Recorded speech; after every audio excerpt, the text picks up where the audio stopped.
କୁକୁଡ଼ା ସେଟ୍ ଇଂଲିଶରେ ୟାକୁ ଚିକେନ୍ ସ୍କିନ୍ ଲେଗ୍ ଆଉ ୱିଙ୍ଗସ୍ କରି କହନ୍ତି। ହ୍ୟାଲୋ ସାଙ୍ଗମାନେ, ଆଉ କେମିତି ଅଛନ୍ତି? ମୁଁ ଆପଣମାନଙ୍କ ପାଇଁ ନେଇ ଆସିଛି ଆଉ ଗୋଟେ ନୂଆ ରେସିପି ଭିଡ଼ିଓ। ତ ଫ୍ରେଣ୍ଡସ୍, ମୁଁ ଏଇଠି ନେଇଛି 1 କେଜି ଚିକେନ୍ ସ୍କିନ୍ ଲେଗ୍ ଆଉ ୱିଙ୍ଗସ୍। ଏଇଟା ଘରକୁ ଛଡ଼ାବାଲା ଆସିଥିଲା, ଆଉ ୟାକୁ ଭଲ ଭାବରେ ପରିଷ୍କାର କରିକି ଧୋଇ ଦିଆହେଇଛି।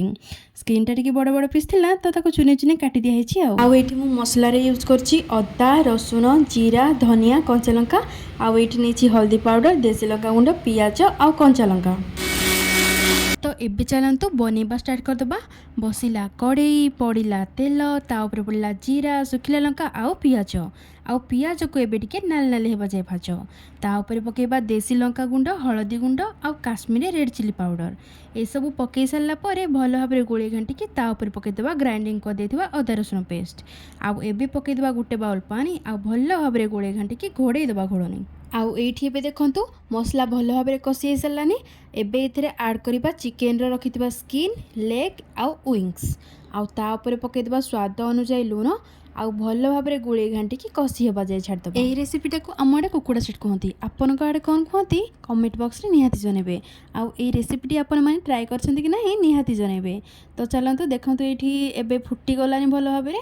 ଏବେ ଏଥିରେ ଆଡ଼୍ କରିବା କଞ୍ଚା ଲଙ୍କା, ଆଉ ଭଲ ଭାବରେ ଗୋଳେଇ ଘାଣ୍ଟିକି କଷି ହେବା ଯାଏ ଛାଡ଼ିଦେବା। ଆଉ ଏଇଠି ଦେଖନ୍ତୁ ଆମର ଏବେ କୁକୁଡ଼ା ସେଟ୍ ପୁରା ରେଡ଼ି।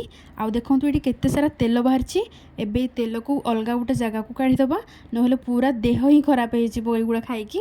ତ ଚାଲନ୍ତୁ এই ତେଲ ଗୁଡ଼ା ବାହାର କରିଦେବା। ଦେଖନ୍ତୁ ଏଇଠି କେତେ ସାରା ତେଲ ବାହାରିଲା। ଆଉ ଏଇଠି ଦେଖନ୍ତୁ ଆମର ଏବେ ରେଡ଼ି ହେଇଗଲା chicken skin, legs and wings କରି।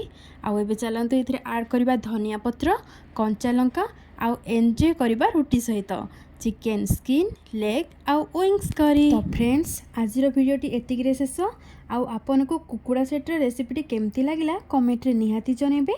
ଯଦି ଭଲ ଲାଗିଥାଏ ତାହେଲେ ପ୍ଲିଜ୍ ପ୍ଲିଜ୍ ପ୍ଲିଜ୍ ଚ୍ୟାନେଲକୁ ସବସ୍କ୍ରାଇବ୍ କରିବା ପାଇଁ ଜମାରୁ ବି ଭୁଲିବେନି। ରହିଲି, ପୁଣି ଦେଖା ହେବା ନେକ୍ସଟ ଭିଡ଼ିଓରେ। Thank you, bye and thank you so much.